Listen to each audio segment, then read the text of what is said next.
Il offre des petits gâteaux avec, ils sont pas obligés, tu vois, toi tu viens pour faire un travail, déjà ils donnent de l'argent, tu vois, et franchement, c'est bien payé ça.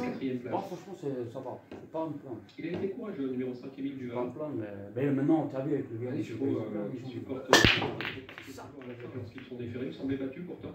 ils ont peur. Même si toi tu te trouves à plus B, tu n'as pas rien, mais ils ont peur.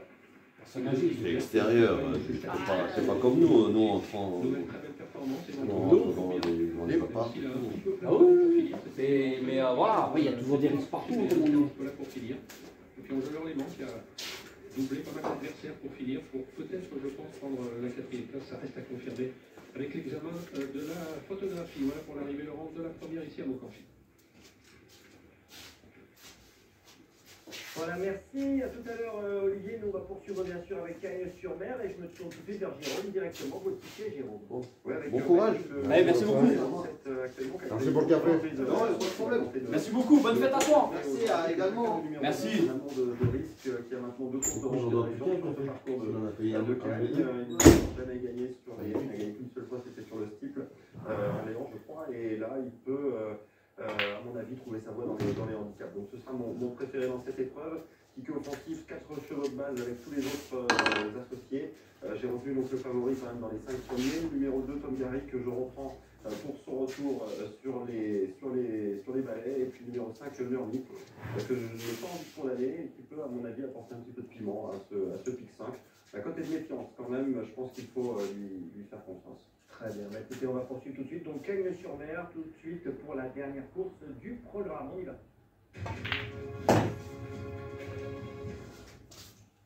La dernière course du programme, effectivement, Laurent, il s'agit de la deuxième épreuve du handicap divisé, la deuxième épreuve du quintet, avec le numéro 7, Backville, qui est favori à 5,60 €. Lui qui, comme il vient de l'indiquer, Jérôme Minot, a fait une grosse surprise dans la course référence que nous allons voir tout de suite. C'était la deuxième épreuve du quintet du 14 décembre, hein, le prix de la promenade des Anglais de quintet, le prix Henri Véran.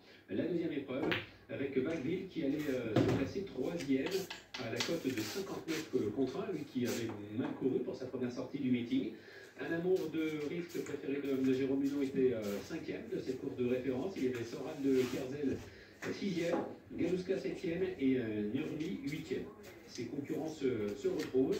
Backville va essayer bien de confirmer la 3e place qu'il a obtenue il y a de cela une quinzaine de jours. Backville hein, qui est entraîné par un tout jeune entraîneur, hein, Alexis Hacker, qui a cédé ses premiers partants au cours du meeting de Cagnes-sur-Mer. Lui qui a réalisé des coups d'éclat en tant que jockey à l'époque, à cœur de gros points, le Renault du Vivier, vous vous souvenez peut-être, en selle sur Rochefort. Voilà pour le favori, donc Backville, le numéro 7, 5,50 €, en quête d'une confirmation dans quelques instants à l'occasion de ce 7e rendez-vous, le prix de la Bourgogne.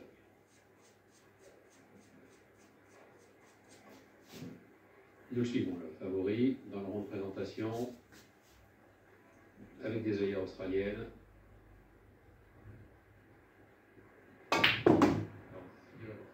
On souhaite effectivement Gianni à l'extérieur de céder son premier gagnant ici aujourd'hui avec un cheval qui en tous les cas est une vraie possibilité. J'ai le sentiment en tous les cas que la famille Muriel peut avoir les clés du succès.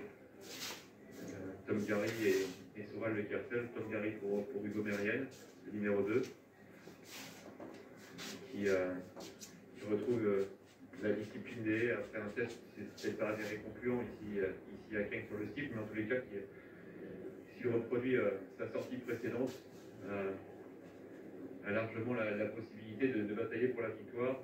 Si on regarde ses statistiques dans cette discipline, ici même à Cagnes-sur-Mer, il n'est jamais sorti de l'arrivée à chaque fois qu'il s'y est produit sur les haies. Et puis quant à Soral de Kerser, présenté par Julien Mériel, numéro 3, il retrouve la catégorie des handicaps avec une situation au poids qui lui est plus favorable, je dirais, en tous les cas, en étant ici dans cette deuxième épreuve. Il est mieux situé au poids par rapport à ses adversaires, comme ce fut le cas en début de meeting. Bon. Ouais, je vous rejoins Thibaut pour Tom Gary, hein, le numéro 2 qui est passé contre qui est bien couru en début de meeting en haie, alors quand bien même était ça à réclamer, le cheval s'était classé deuxième. L'autre jour, ça s'est moins bien passé sur le steeplechase. Et avant le meeting de Gagny-sur-Mer, à Strasbourg, à la mi-novembre, Tom Gary, sur les balais, avait dominé Bagville. Assez nettement. Bon, il y avait quand même pas mal d'écart au poids. Hein. Bagville avait 72 kg, Tom Gary 64, il y avait 8 kg d'écart, mais il y avait 11 longueurs au passage du poteau. Une chance, assurément. Tom Gary, que nous suivons là dans le rond de présentation. Le monde guémérienne, il est à 7,60 €, il fait partie des chevaux en vue.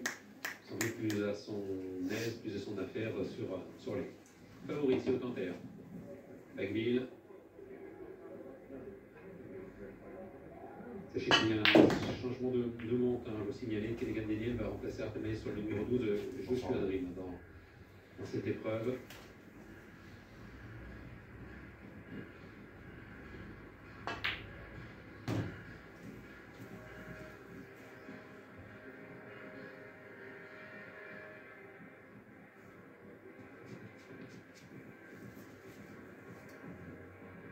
Vous avez croisé un petit peu plus tôt dans la journée Thibaut Pascalada, qui a dû être ravi de la première course du meeting de Easter Boy, un petit peu plus tôt dans la réunion.